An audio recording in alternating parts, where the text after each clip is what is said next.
So tonight we're going to be showing you how to successfully have a safe live feeding. This isn't something that I really like to do, but it's something that I have to do from time to time, and not everyone knows how to do it in the best ways. And today we're just going to be going over some tips so you can have a successful and safe live feeding. Stay tuned. All right, so 3 things that I always like to do when I'm feeding live, especially, is 1, I like to take everything out of the enclosure or the tub, minus the substrate, of course. I take all the water bowls out, all the hides, any decoration that I have in there that can get in the way of my snake eating, or, could potentially be in the way, be an extra something to worry about during an already somewhat stressful experience. Not necessarily even for the animal, but it can somewhat be a stressful experience for even the owners of the snake. I don't like personally feeding live, but it is something that all snake owners will have to do at some point, probably. And then the second thing that I always like to have is something nearby, a hook, tongs, anything that can get between the mouth or the claws of the rat or mouse and the body of my snake. I don't want this rodent to hurt or even kill the snake in any way, shape, or form. And then lastly, what I like to do is never, ever, ever, ever, ever, ever leave a rat in with the snake without watching it, ever. A lot of the times, the rodent or the rat or the mouse can kill your snake, and you do not want that to happen. I've heard stories of it happening. It's never personally happened to me because I don't let the animal and the feeder ever be alone together, unadvised or without me watching. All right, so we have our rat already in the container for feeding. The snake is out right now with Billy. He is about to bring the snake in. I'm not going to show much of it, but I'm going to show a little bit, maybe even a time lapse of it. Again, this is not something that I like to do, but it is necessary for snake keepers from time to time to feed live, and it's always important to keep it safe. So Billy, if you want to go ahead and put Drago, we are using my Brazilian rainbow boa for this. If you want to go ahead, yeah. Record on that one? It's already going. But he's putting the snake in there now with the rat, and I have instruments here to keep the snake safe, because that's what I want to do. This is all about the safety of the snake. I want to make sure that this rat isn't trying to bite the snake or scratch it, do anything to hurt it in any kind of way.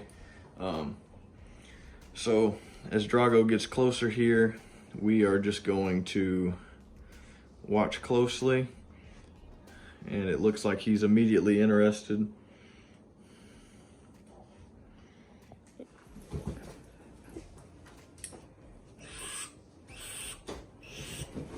All right, so basically what I'm doing right now is I'm just keeping this rat's mouth completely occupied with my tongs so that he cannot bite him and put any kind of damage or scars onto this snake.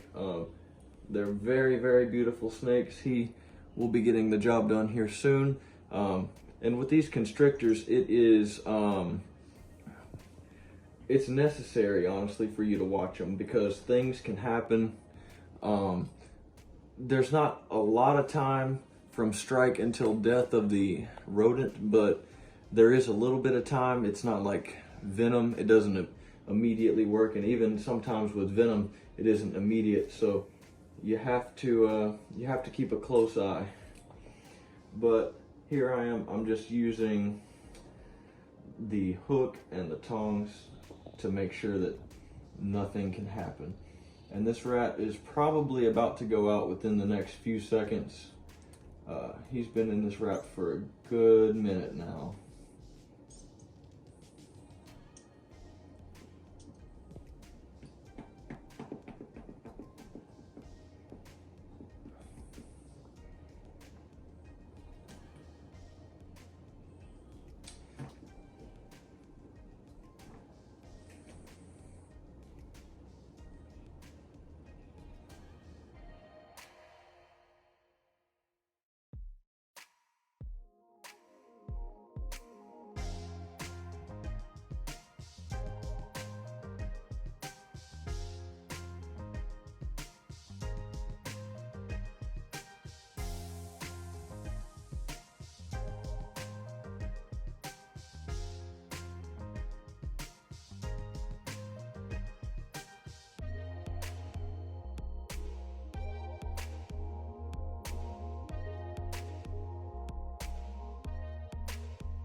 All right, now I know what you're thinking. Wow, that was a big rat compared to the size of that snake.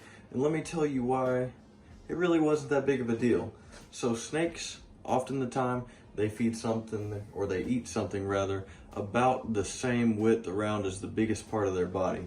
Now, with boas in particular, they have a slower metabolism, which means you should wait longer between each meal.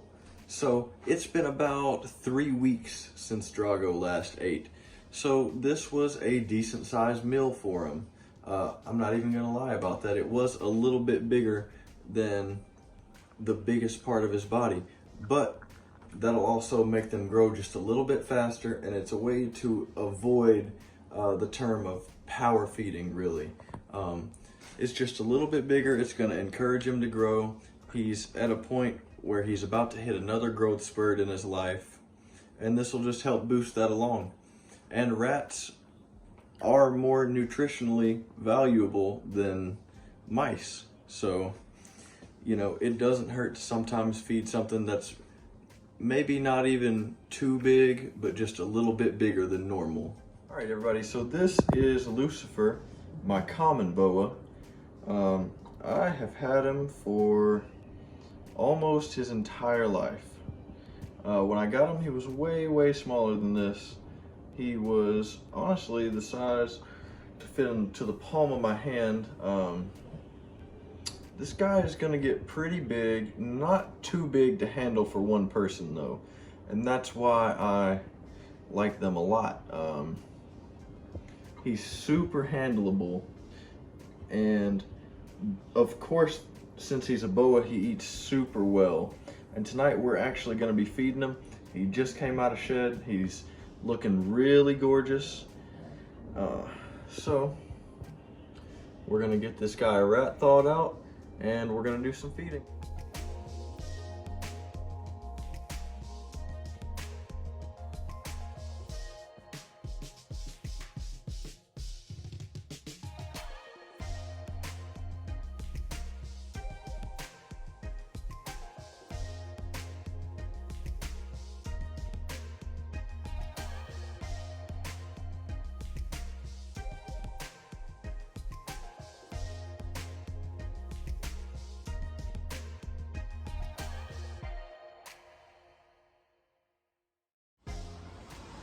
All right, I just wanted to say thank you for watching today's video. If you liked it, make sure to subscribe, comment, and even share it with your friends. You can also follow me on Instagram and our new TikTok page if you're interested in more of me and my reptiles.